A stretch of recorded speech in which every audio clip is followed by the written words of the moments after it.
नमस्कार साथियों, स्वागत है आपका हमारे यूट्यूब चैनल पर। मैं नवीन तिवारी आपका फिर से स्वागत करता हूं। एंड थोड़ा सा यहाँ पर मेरा इंट्रोडक्शन भी है। I am a director and founder of the AIM-IS study circle which is running in Haldwani city that is located in Uttarakhand. आज हम एक बहुत ही इंपॉर्टेंट टॉपिक के बारे में चर्चा करने वाले हैं जिसका संबंध मौर्यन एम्पायर से ही है। कुछ दिनों पहले सौरभ जैन सर ने अशोक के एडिक्ट के बारे में डिस्कस किया था, काफ़ी डिटेल में किया था, काफ़ी अच्छा वीडियो था वो लेक्चर। तो उसी मौर्य एम्पायर के टॉपिक को मैं उठा रहा हूँ आज, जिसका नाम है अशोक का धम्म। और एक तरह से हम बात करने वाले हैं किसके? अशोक के मन की बात। जिस तरीके से हमारे प्रधानमंत्री जी अशोक अपने मन की बात करते हैं, तो हम अशोक के धम्म की बात करेंगे आज और ये जानने की कोशिश करेंगे क्या अशोक भी अपने मन की बात करना चाहता था जनता से। देखते हैं किस प्रकार से। तो सबसे पहले तो देखने की कोशिश ये करते हैं कि अशोक का धम्म था क्या, और खुद हम ड्राइव करेंगे धम्म शब्द से ही। What was Ashoka's Dhamma? So the word Dhamma is a Pali word. पहली बात तो ये जान लीजिए कि जो धम्म वर्ड है वो एक पाली भाषा का शब्द है जो निकाला गया है किस शब्द से? धर्म, दैट इज रिलीजन। तो क्या अशोक एक नए धर्म की स्थापना करना चाहता था? अकॉर्डिंग टू सम हिस्टोरियंस हाँ, लेकिन अकॉर्डिंग टू सम हिस्टोरियंस नहीं। तो फिर अशोक का धम्म क्या था, देखते हैं। तो सबसे मोस्ट एक्सेप्टेड व्यू है अशोक के धम्म का, हम उसको डिटेल में थोड़ा सा देखते हैं। Ashoka Dhamma was neither a new religion nor a new political philosophy. देखिए, अशोक का धम्म ना तो कोई नया धर्म था और ना ही कोई नया राजनैतिक उसकी जो फिलॉसफी थी वो भी नहीं थी। तो क्या था फिर अशोक का Dhamma?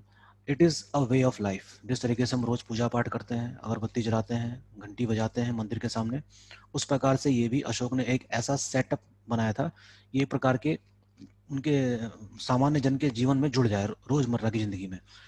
It is a moral code of conduct, एक आचार संहिता, and a set of principles to be adopted and practised by people at large. कुछ ऐसे सिद्धांत थे जिसको लोगों को मानना चाहिए जिससे कि उनको एक अच्छा व्यक्ति बनाया जा सके। अशोक इस प्रकार से अपनी जनता से ये बात करता था अपने एडिक्ट्स के माध्यम से, और वो चाहता भी था कि लोग इस प्रकार से अपनी ड्यूटी को निभाएं। ठीक है, मॉरल वैल्यूज की बात हो रही है यहाँ पे। ठीक है, the content of his Dhamma were so broad and humanitarian that no cultural or religious sect could object it. Ashok के धम्म के जो सिद्धांत थे वो इतने ह्यूमैनिटेरियन यानी कि एक मानवीय दृष्टिकोण को लेकर स्थापित किए गए थे कि कोई भी कल्चरल सेक्ट या कोई भी ऐसा रिलीजियस सेक्ट उस चीज़ से बिल्कुल भी इनकार नहीं कर सकता। Even today we cannot deny the code of conduct and the principles over which the Ashok Dhamma was based. Actually Ashok was incline towards Buddhism. Ashok का झुकाव बौद्ध धर्म के प्रति था, और यूपीएससी ने कई बार ऐसे क्वेश्चन पूछे भी हैं एथिक्स वाले पेपर में, क्या बुद्धिज्म आज भी रेलेवेंट है किसी न किसी प्रकार से? तो उसका जवाब है यस। तो इतने मानवीय दृष्टिकोण के अनुसार धर्म को स्थापित किया गया था कि किसी भी धर्म, किसी भी धर्म विशेष, किसी भी सेक्ट को इससे कोई भी इनकार नहीं कर सकता था। ठीक है ना? Since Dhamma was not at all a new concept, देखिए इसमें बहुत इंपॉर्टेंट बात लिखी है, इन एशियंट टाइम कोई नई बात तो नहीं कही थी। Ashok gave a new meaning to it by humanising it by widening its scope. देखिए, धर्म कोई नई बात तो नहीं थी एंशियंट टाइम में, तो अशोक ने एक प्रकार से उसमें नई स्पिरिट को इन्फ्यूज किया है और उसका जो स्कोप है वो काफ़ी बढ़ा दिया है। ठीक है, ताकि हर धर्म के लोग उसके प्रिंसिपल्स को अडॉप्ट कर सकें, जैसा कि बौद्ध धर्म के, जैसे कि बौद्ध ने अपने वचनों के द्वारा अपनी बात को जनमानस तक पहुंचाया था, ये लगभग उसी पे ही आधारित था। ठीक है, देखिए, Ashok was inclined towards Buddhism after Kalinga war, obviously yes, and deeply influenced by the teachings and thought of the Lord Buddha. Ashok की अगर हम बात करें, उसका कोई पर्सनल जो फेथ है वो तो बुद्धिज्म में था ही, लेकिन इसका मतलब ये हरगिज नहीं है कि वो बाकी धर्म का विरोध करता था। Never. His personal inclination was towards Buddhism, no doubt. लेकिन जितने भी धर्म थे, चाहे वो आजीव धर्म हो, चाहे वो वैदिक धर्म हो, उनकी उनके तरफ उसने कोई भी मतलब ऐसा कदम नहीं उठाया जिससे कि उस धर्म को मानने वाले लोगों को कोई हानि पहुंचे। ठीक है, लेकिन उसका झुकाव बौद्ध धर्म के प्रति था, no doubt. Historians having divergent of opinion regarding Dhamma, some says it was Ashok's new invention. कुछ इतिहासकारों का मानना है कि अशोक का अपना एक नया आविष्कार था। ठीक है ना? और while according to some, Ashok want to establish a new institute, इसमें कुछ दो इतिहासकारों के मैंने नाम लिखे हैं, एक है डॉक्टर आर.एस. शर्मा और एक है रोमिला थापर। रोमिला थापर की एक पुस्तक है Ashoka and the decline of the modern empire. जिस किसी का ऑप्शनल सब्जेक्ट हिस्ट्री है तो वो इस बुक को जरूर रिफर कर सकता है, it is very important. Now coming down to the content of the Dhamma, कि धम्म में जो उसने चीजें शामिल करी थी उसमें था क्या क्या। Okay, through his edict sorry Ashoka propagate the idea of Dhamma. Edicts in this way played the major role to understand the meaning of Dhamma. देखिए, आप लोगों को ये बात तो पता ही है कि अशोक ने अपने पूरे साम्राज्य में अभिलेखों की स्थापना करी थी। Major rock edict, minor rock edict, pillar edict और माइनर पिलर एडिक्ट और केव इंस्क्रिप्शन। इसमें जो खास तौर पे जो मेजर रॉक एडिक्ट है 11 नंबर वाला, ठीक है, जो 11th नंबर वाला एडिक्ट है, ये खास इंपॉर्टेंस है इसकी। क्या? In this regard contains an contains an elaborate explanation of the Dhamma. Rock edict 11 में धम्म को कुछ अच्छी तरीके से समझाया गया है। देखिए, मैंने इसमें कुछ इंपॉर्टेंट वो लिखा है। धम्म जैसा कोई दान नहीं, धम्म जैसी कोई प्रशंसा नहीं, धम्म जैसा कोई बंटवारा नहीं और धम्म जैसी कोई मित्रता नहीं, ऐसा अशोक ने माना है। ये बात इसने अशोक ने खुद अपने अभिलेख में लिखी है, अपने द्वारा लिखवाई है। ठीक है, देखने की कोशिश करते हैं आगे। और some of the edicts which deals with the Ashoka का धम्म आर एज फॉलोज। देखिए, मेजर रॉक एडिक्ट 1 है, इसमें लिखा गया है prohibition of the animal killing. ठीक है, ये भी एक प्रकार से धम्म की तरफ झुकाव दिखाता है। मेजर रॉक एडिक्ट जो 2 है, इसमें बात करी गई है सोशल वेलफेयर यानी कि सामाजिक कल्याण की, समाज कल्याण की। Medical facilities to the human and animals, ऐसी बात इसने मेजर रॉक एडिक्ट 2 में लिखी है। Maintenance of the constant contact with the rural people, ये बात लिखी है उसने मेजर रॉक एडिक्ट 3 में। अब इससे पहले कि ये major rock edict 1, major rock edict 2, major rock edict 3 क्या है, हम इसको समझने की प्रयास करते हैं, जिसके लिए मैंने एक ब्लैंक पेज छोड़ा है खास तौर पे आप लोगों को समझाने के लिए कि आपको एडिक्ट को समझें कैसे। देखिए, मैं एक बनाने जा रहा हूँ ट्राइंगल यहाँ पे। ठीक है, मैं बनाने जा रहा हूँ एक छोटा सा पहले मैप इंडिया का। ठीक है, इसको देखते रहिए आप। मैंने एक रफ मैप बनाया इंडिया का और इसको समझ लीजिए कि ये मौर्य एम्पायर है उस समय का। ठीक, एक मैंने ट्राइंगल यहाँ बनाया, एक मैंने यहाँ बना दिया है, एक मैंने सोपारा बना दिया है, 2 मैंने उड़ीसा में बना दिए हैं और एक मैंने बना दिया है कहाँ पर, उत्तराखंड के कालसी वाले इलाके में। ठीक, तो अब मैं बनाने जा रहा हूँ यहाँ पे एक ट्राइंगल इस तरीके से। अभी आपको समझ में आ जाएगा कि मैं बताना क्या चाह रहा हूँ आपको। अब मैं इसमें खींचता हूँ लाइन 1 2 3 4 5 6 7 8 9 10 11 12, ये हो गई 13 and 14। This is called 14 rock edict. Actually ये जो मैंने ट्रायंगल बनाया है इसको आप समझ लीजिए क्या, एक रॉक का पीस है। इट इज अ रॉक, ठीक है, जिसमें 14 पंक्तियां उत्कीर्ण करी गई हैं, इसीलिए इसको क्या कहा जाता है, 14 रॉक एडिक्ट। बात समझ में आई आप लोगों को? ईच पीस ऑफ रॉक, ये जितने भी मेजर रॉक एडिक्ट हैं, ये कहाँ से मिले हैं, 8 डिफरेंट प्लेसेस से मिले हैं। ठीक, it is discovered from 8 different places and all these 8 different places में जो ये रॉक मिले हैं उन सब में 14 पंक्तियां लिखी हुई हैं। तो जब मैं आपसे ये कहता हूं major rock edict 1, then I am talking about what, the first line, जो सभी जगह क्या होंगी, सेम होंगी। बात समझ में आ रही है? इसी को कहते हैं कि अशोक की मन की बात, कि वो जनता से चाहता क्या है, और जनता को संबोधित करने वाला अशोक भारत का पहला सम्राट था। He was the first ruler who addressed his subjects through his addicts. और एडिक्ट्स के भी कई सारे प्रकार हैं, जैसा कि सौरभ जैन सर ने आपको पिछले लेक्चर में समझाया था। ठीक है, तो मैं थोड़ा सा एलेबरेट यहाँ पर ये कर रहा हूँ कि यहाँ पर जितने भी रॉक एडिक्ट मिले हैं, ठीक है ना, जितने भी रॉक एडिक्ट मिले हैं 8 अलग अलग जगहों से, हम बात कर रहे हैं मेजर रॉक एडिक्ट की, तो उन सभी जगह जो चीजें लिखी हुई हैं क्या है, सब की सब सेम है। पहली लाइन जो कालसी के अभिलेख में लिखी होगी वही लिखी होगी कहाँ पर, शहबाजगढ़ी में। ठीक है, वही लिखी होगी सोपारा वाले में, वही लिखी होगी किसमें, जौगढ़ और उड़ीसा में जो दूसरा मिला है वहां पर। यानी कि सारे के सारे क्या है, ये आइडेंटिकल हैं, शेप एंड साइज में नहीं आइडेंटिकल है। ये हो सकता है कि जितने भी रॉक वाले जो पीस हैं इन सबके शेप और साइज अलग हो, लेकिन जो उसमें कंटेंट लिखा हुआ है ये सबका सब क्या है, सेम है। एक प्रकार से गवर्नमेंट के ऑर्डर समझिए जो सभी जगह एक जैसे होते हैं, राइट। तो मुझे फिर से कहने दीजिए, जब मैं कहता हूँ major rock edict 1, I mean what I am talking about major rock edict 1 का मतलब यहाँ पर पहली पंक्ति से है, मेजर रॉक एडिक्ट 2 का मतलब क्या है, दूसरी पंक्ति से है, मेजर रॉक एडिक्ट 3 का मतलब क्या हो जाएगा, तीसरी लाइन से है, यानी कि थर्ड इंस्क्रिप्शन से है, which is written in the same rock. Okay, this in this way we can understand what is the major rock edict. और इसी प्रकार से पिलर एडिक्ट भी होता है, और इसी प्रकार से माइनर रॉक एडिक्ट, वो सब जगह क्या है, अलग अलग लिखे हुए हैं। वैसे वैसे सबसे इंपॉर्टेंट क्या माना जाता है इसके, मेजर रॉक एडिक्ट। ठीक है, इस पे डिटेल पे चर्चा हमारे एजुकेटर हैं इसी चैनल के, मिस्टर सौरभ जैन सर, वो पहले ही कर चुके हैं। ठीक है, मेजर रॉक एडिक्ट फिफ्थ में देखिए क्या लिखा गया है। मेजर रॉक एडिक्ट फिफ्थ में लिखी गई है बात, अपॉइंटमेंट ऑफ द धम्म महामात्य। देखिए, अशोक ने अपने एम्पायर में कुछ ऐसे इंपॉर्टेंट ऑफिसर्स की नियुक्ति की थी अपने 14वें साल में, उसका नाम था धम्म महामात्य। ये धम्म महामात्य क्या करेगा, सब जगह जाएगा और पता लगाने की कोशिश करेगा कि सब कुछ धम्म के अनुसार चल रहा है या नहीं। ठीक है, and the humane treatment of the servants by the masters and of the prisoners of the government।